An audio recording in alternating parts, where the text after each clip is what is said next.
Hello, everybody. Welcome back to Political Excess.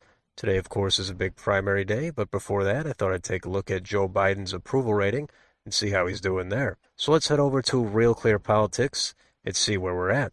As of today, the early morning, May 17th, Joe Biden is at about a 42% approval and 53% disapproval rating. And comparing it to 538, it's very similar. In fact, it's been pretty stable the past 6 to 7 months.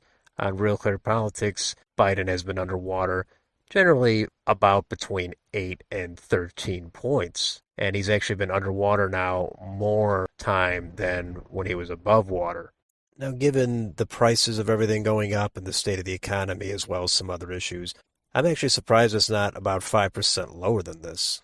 But I suppose most of the mainstream press is generally in his corner, as I think if all this inflation was happening under Donald Trump, I think there would be no excuses and they would come after him with everything they've got. But it is what it is, and let's head over to Civiqs to take a look at some of their polling. Now, this is for registered voters, and Civiqs has Biden a little bit lower. He's at about 20 points in the red with about a 35% approval, 55% disapprove. Now, the key subgroup to take a look at here is independents. So if we look at that, the spread widens a lot. And Biden is, all of a sudden, he's only in the low 20s on the approval rating and mid 60s on the disapproval rating.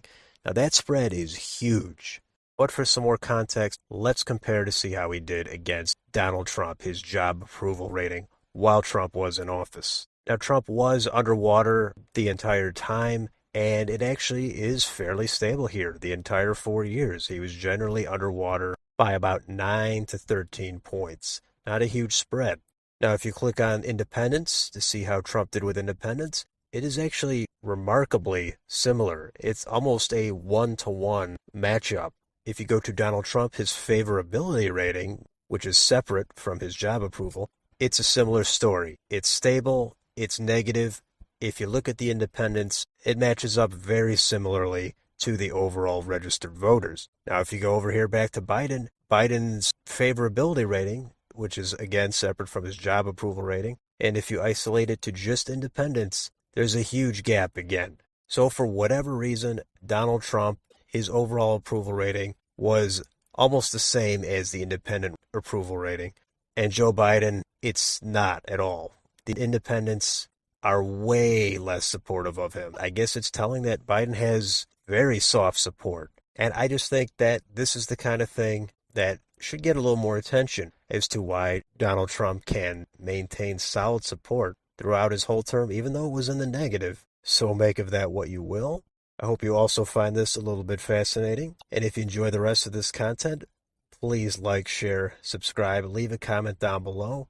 Thank you for watching, and I'll see you on the next video.